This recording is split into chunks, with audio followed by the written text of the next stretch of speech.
Itim na itim, mga kapatid, oh. Ilan na ang tinakbo nito, kuya? 150. First time. First time to na mapapalitan.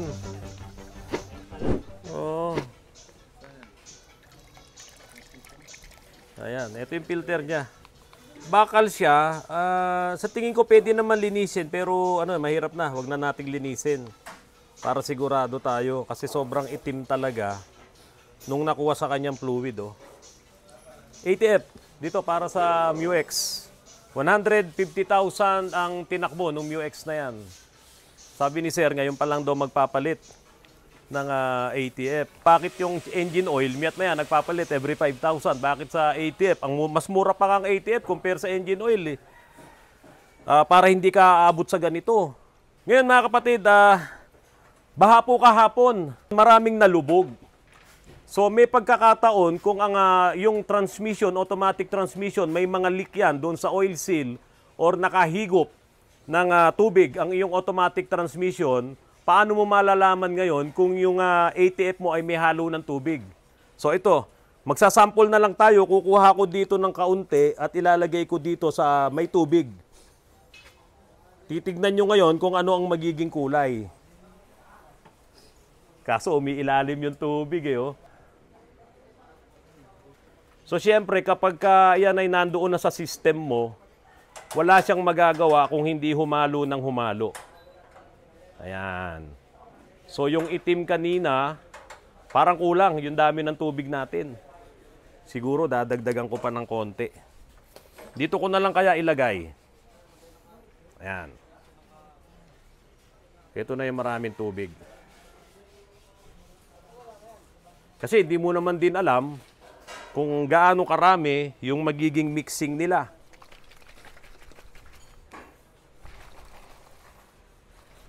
So ayan, medyo kulay kulay kape na. 'Di ba? Oh. So ayan mga kapatid, nag-iba na yung kulay niya, medyo brown na. Oh. Compare doon sa maitim kanina. So brownish na siya. Ayan. Pero humihiwalay talaga yung tubig. Humihiwalay yung tubig, oh. Oh.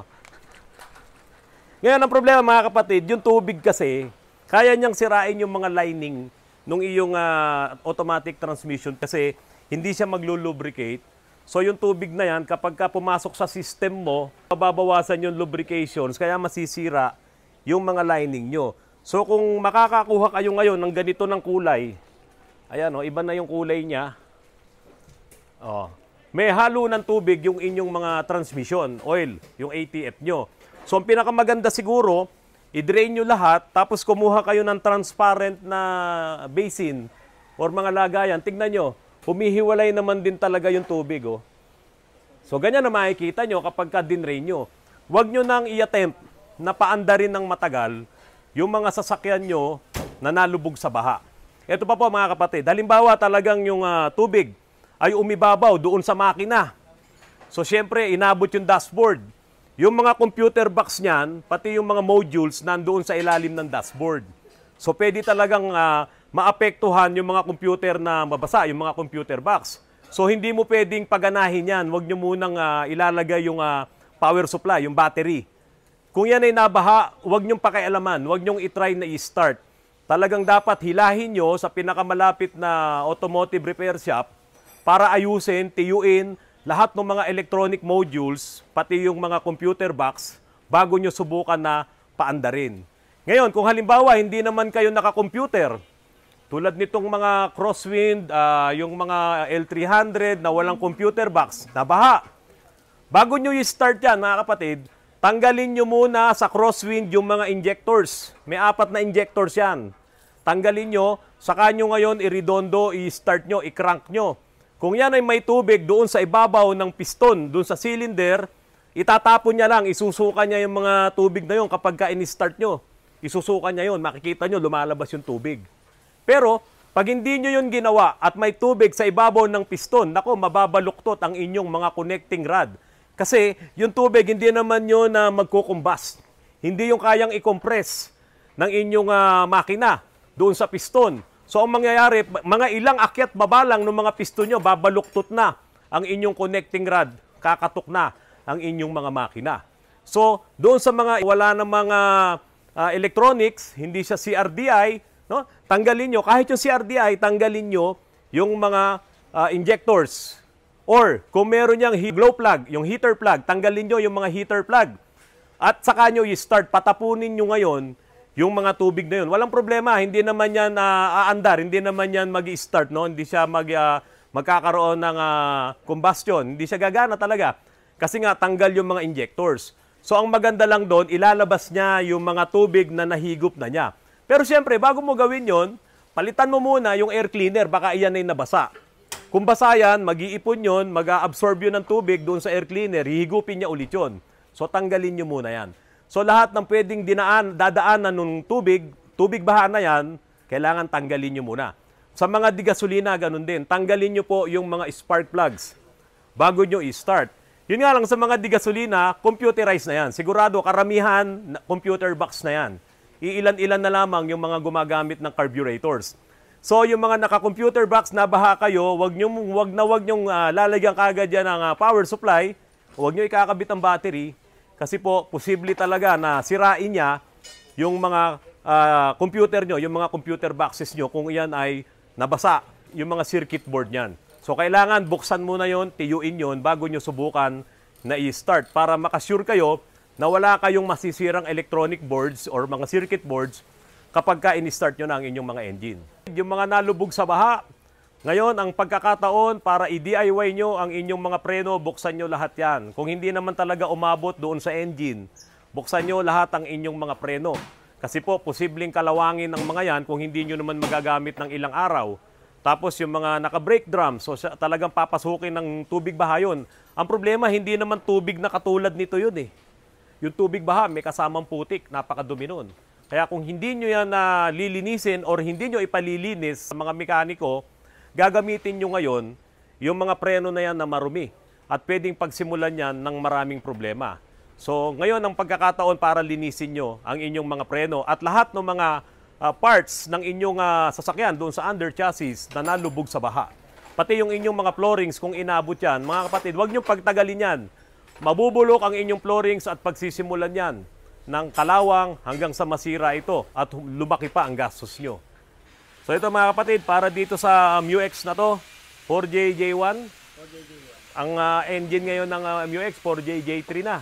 Diba? Pero sabi naman nila, almost the same engine, may mga upgrade lang. So ito na yung transmission filter nitong 4JJ1 na to, na MUX.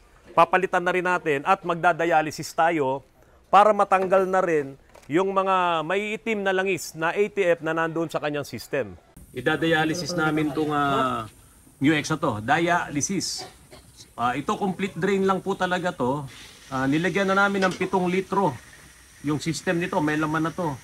Kaya alalay ka na lang dyan. Pag ilan na tayo, 7. Pag nakasyam na tayo, alalay kayo ha. O sige. Start! Ayan o. Dumi o. Grabe o. O. Ayan na. So yan yung laman ng system. No? Mostly sa torque converter yan. Yung laman na yan. O. Pag pumula na, hinto na natin. Okay, lagay lang. O, patay mo na, patay mo na. Patay mo na, medyo pula na. Punuin mo. Magpuno ka muna dyan. Ilan na sa'yo, par? Kalate. Sige, ubos mo na yan. So, bali, pang ano na yan? Una, ilan? 7? 7, tapos nakaisa't kalahati ka. O, di, pang siyam. Sige, gawin mo 10. Sige, sir. Start, sir. Yes, start daw kaya. May itim pa. Oh. Tanggal ba? Okay lang yan. May itim pa. Sige, lagyan mo pa. Oh, isa pa, isa pa. Stop mo na, patay mo na. Sir, patay. Karga muna tayo. Pero yan, safe yan. Kasi talagang matatanggal natin yung mga latak sa loob. Repsol po yan, ang kinakarga na natin. Okay, start. Pag pumula na yan, Jong, pahinto mo na para overflow na lang tayo mamaya. Sige, start!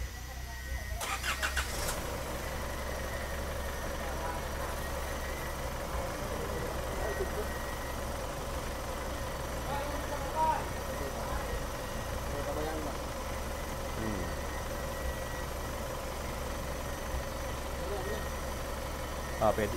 Ayan. Pwede na siguro. Hop! So ito yung manual drain. Mga kapatid, hindi po ito yung talagang ginagamitan ng dialysis machine. Si Jong na yun, yung pinakamakina natin, saka si Gerald. So makikita talaga natin kung marumi na yung inilalabas at kapag luminis na, okay na yun. Kesa naman magtapon tayo ng ATF, sayang naman. So ito, malinis na yung lumabas, may bula-bula na nga lang. Pupunuin na lang natin yung system tapos magsusukat na tayo. Pasensya na kayo sa boses ko parang ngongo pa ng konti. So ito na yung ginamit ko kahapon sa rescue. Naipagpaalam natin doon sa may-ari kay Kuya Alan Aparilla, nandiyan sa Subic. Doon siya nagtatrabaho. Salamat sa iyo Kuya Alan, malaking tulong itong rebo mo. Itong double wishbone na rebo. Ito lang ang rebo na naka 6 studs. Tignan nyo, 6 ang tornilyo niyan sa 6 studs po yan. Ginagawa na namin yung steel bumper mo. Iba to, kakaiba ang design nito. Medyo malaki siya, medyo large siya para matakpan lahat yung mga makikita dito sa ilalim. So ongoing na to, nandito na sa loob. At siguro day by day, bibigyan kita ng update dito sa yung steel bumper na ginagawa na ni Manong Luis. So ito mga kapatid, dahil nga uso na naman ang baha. O ito naman adventure, sabi niya, bakit si Toyota lang daw at si Isuzu ang malakas? Sabi ko po sa nakaraang kong vlog, Toyota, Isuzu ang malakas. So ngayon, ito ngayon si adventure naman ang itataas na namin. Ito ay body lift to ng 4 inches ni master lifter. Ayan, pakita ka naman, Kuya Ron. O, yung aming master body lifter. Iba yung ano niya hindi weight lifter. So ito, body lift. Body lifter, yan si Kuya Ron. So itinataas na namin to at ino-overhaul naman ang engine nito. So yun mga kapatid, makikita nyo ito ay kay Kuya Oscar Kalungkagun na nandiyan po sa Nueva Ecija. Sinisimulan na po namin Kuya Oscar yung body lift at dumating na rin po yung order ko na Armageddon grill. So papalitan na natin yung lumang grill nito, nandiyan na po yung may ilaw na grill na ilalagay natin. Yung sa atin po may ilaw yung sa iba wala. So ito, naka-Armageddon grill po ito na may ilaw. Sir Oscar, sira na rin yung steering column mo. Opo. Ayun, sira na. Magpapalit po tayo. Kalog na kalog, no? Sumino. Ayan, kalog na kalog po. Palitin na rin po yan. Tapos, Sir Oscar, kailangan ko rin ibaba yung inyong rack and pinion. Kapag po ito ay defective talaga, papalitan ko na po ng bago yan, Sir Oscar. Kasi yung mga bushing niya, wala naman tayong mabibili ng bushing na yan So pati yung steering column, palit po tayo yung mga yung mga cross joint na yan. Ayan, papalitan na po yan. Wala na, kalug na Pwede na nga kayo madisgrasya rito, matatanggal na doon sa cross joint niya. Oo. Babaan nyo na rin yung kaya lang naka yung transmission Siguro dapat ito pati transmission baba para malinis na rin. Baba na rin natin yung transmission. Para linisin napakadumi Pati yung ilalim nito linisin na rin natin. Para hindi kayo mahirapan ngayon na magkalas-kalas dyan. Ay po, kasama po ito. Kasama po yan. So yan yung mga sineset up natin. Medyo marami-rami. Kaya po nabibilaukan din kami sa trabaho. Pero talagang kinakailangan, kung meron kayong mga ganitong sasakyan, iset up nyo, pataasin nyo, para sa mga ganitong pagkakataon ay mapapakinabangan nyo sa panahon na ma-encounter nyo yung mga ganyan na mababaha or wala kayong madaanan at kailangan yung gumamit ng inyong mga sasakyan.